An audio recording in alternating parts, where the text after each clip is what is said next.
दुलाराय बर' हारिमु आफादा सानथामनि हाबाफारि लानानै बे सान्तिपुराव बोसोरारि जथुम्मा बिथांमोना खुंदों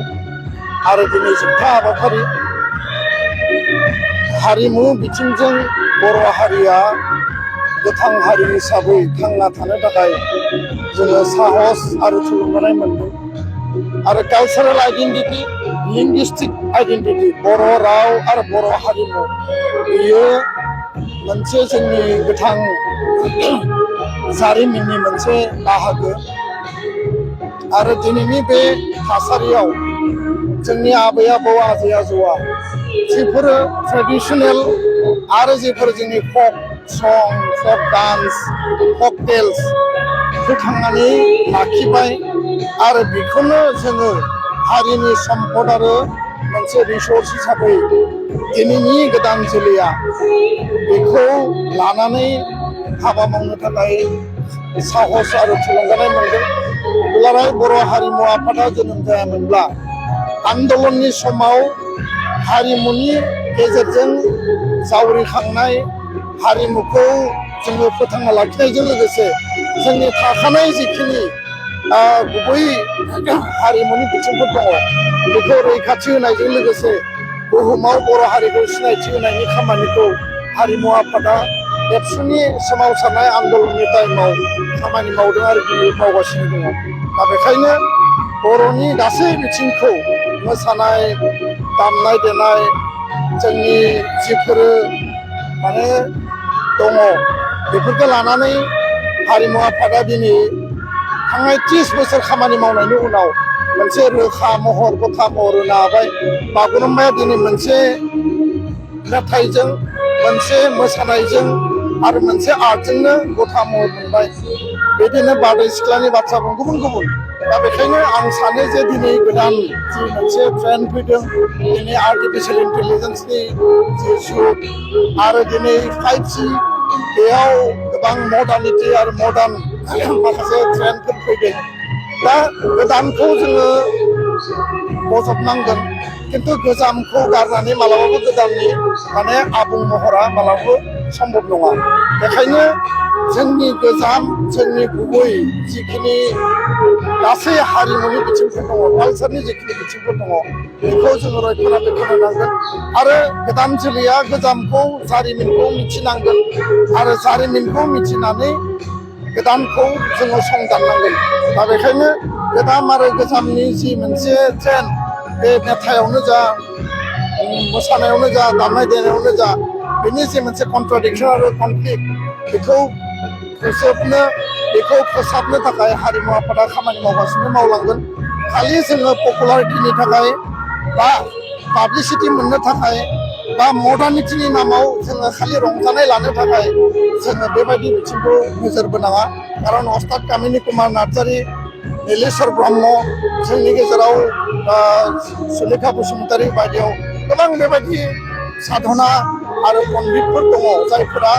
हारिमुखौ लानानै कालचारखौ लानानै गोबां माखासे अभिगथा दङ साधना खालामदों बेखौनो सिबिदों बेखौनो फुजिदों आरो बेनि थाखायसो हारिमुवा दिनै बे महराव मोनदों। दा बे गेदेमा बिथांमोनखौ आं जेब्लाबो श्रद्धा होयो मान होयो आरो इयुन लामाखौ जोङो हान्थिनायाव जेब्लाबो जोङो मोनसे गोथों आरो गुबै लामाजों दावगालांनांगोन होननानै आं सानो। मालाबा समाव जुदि गोजाम जोंनि सानस्रि गोनां जोंनि हारिमु बेफोरखौ फोजोबस्रांनायनि मोनसे समाव मालाबा गोदान मुगाजों खामानि मावनो नागिरो बेनिफ्राय रैखाथि मोननो थाखाय दानि इयुननि मानसिफ्रा माबायदि खामानि मावनो होननानै मेसेज होयो? साफ्रोमबो आर्टिस्टआ बा साफा साफा आर्टिस्टआ बेयो मेथाइनि बेलायावनो होन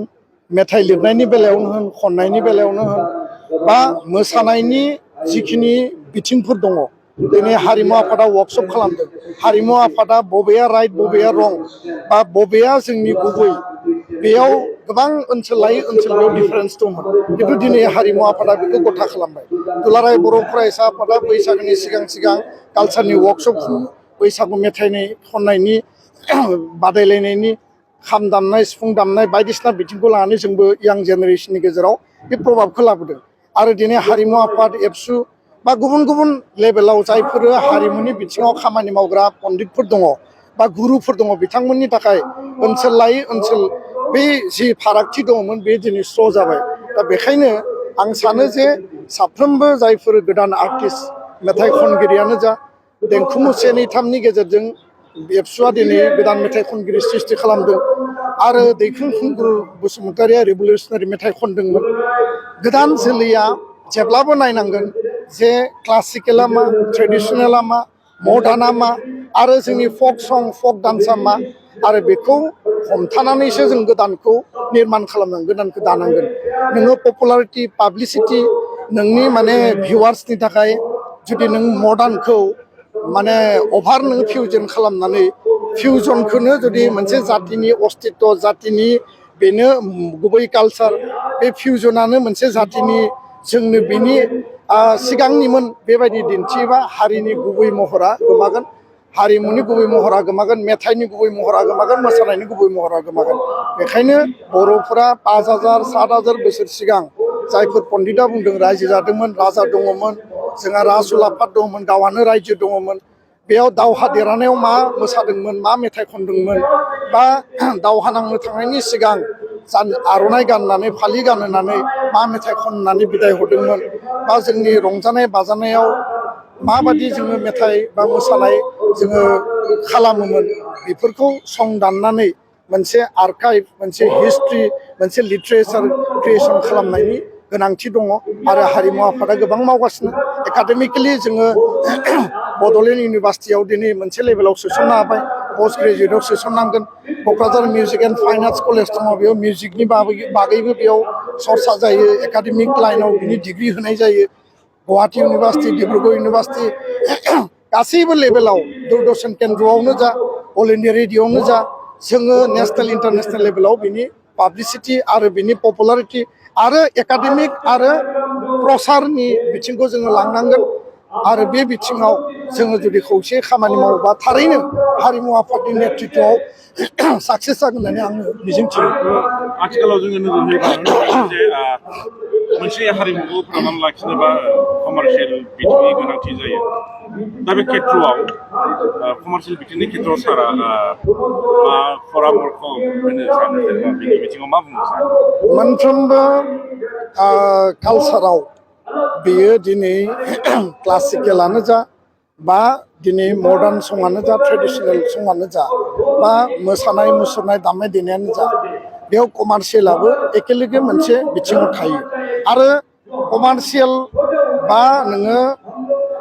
प्रफेसनेल लाइनाव जों जुदि थाङाब्ला हारिमुखौ जोङो केरियार हिसाबै बेखौ ग्र' खालामनो हानाय नङा बे बिथिंखौबो जों नायनांगोन आरो दिनै साउथ इन्डियानि जिफोर मुभि दङ बिथांमोननि जिखिनि मेथाइफोर दङ बा नोङो मेन स्ट्रिम इन्डियानि मेनलेण्डनि बा नोङो हिन्दीनि जिखिनि दिनै बलिउडनिफ्राय हलिउडनिफ्राय लानानै सिनेमानि बाथ्रा जुदि बुङोब्ला बा आसामनि सत्रिया डान्स ओरै नोङो भारत नाट्यम कथाकलि कथकनि बाथ्रा बुङोब्ला बे बयबो गावबा गाव ट्रेकजों गावबा गाव मोनसे बिथिङाव बिथांमोना रोखायै फाउन्डेसन आरो साक्सेसबो खालामनो हादों दा बेखायनो बर' सिनेमानि बेलायाव बर' माने मेथाइनि बेलायाव मडार्न मेथाइनि बेलायाव दिनै बर' सिनेमा आर्टिस्ट एस'सियेसनाबो खामानि मावदों हारिमु आफादाबो खामानि मावदों गावबा गाव आर्टिस्टआ गावबा गावनि प्रतिभा गावबा गावनि रोंगौथिजों दिनै गावखौ कमार्शियेल एंगोलाव लांनानै गावनि लाइभलिहुड आरो हारिनि हारिमुखौबो रैखा खालामनायनि बिथिंजों बिथांमोना खामानि मावदों कमार्शियेल बिथिङा नोजोर होनो गोनां बे बिथिंजों जों गावखौ लांनोबो गोनां दङ आरो लाइभलिहुडजों लोगोसे प्रफेसनेलिजमखौबो लांनो गोनां दङ नङाब्ला जोंनि साफ्रोमबो आर्टिस्टआ माने सार्भाइभ खालामनो हानाय नङा बिथांमोननि थाखाय इनकाम जेनेरेशननिबो गोनांथि दङ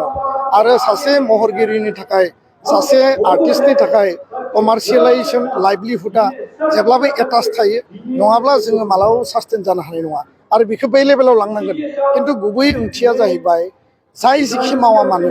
एन्टायार पृथिबियाव नाय भारतनि बिथिङाव नाय गोबां हारि हारिसा दङ गावहा बयहाबो गावबा गाव कालचार दङ आरो बे कालचारखौ लानानै बयहाबो खामानि मावदों खिन्थु उद्देश्यआ जानांगौ जे गुबै जि अरिजिन बेखौ बिथा खालामनानै नोङो कमार्शियेल जि मोनसे नोंनि ट्रेन्ड आरो ट्रेक बेखौबो नोङो सरजाबफानानै लाङोब्ला नोंनि अरिजिनाबो थागोन कमार्शियेलाइजेसनाबो बे माने प्रफेसनाबो सोलिगोन अब्लानिया हारियाबो जेबो खहा जानाय नङा हारिमुआव खैफोद फैनाय नङा आरो नोंनि जि लाइभलिहुड नोंनि जि प्रफेसन नोङो बे दिगावबो नों साक्सेस जानो हागोन आं बेखौ बुङो गोजोन्थों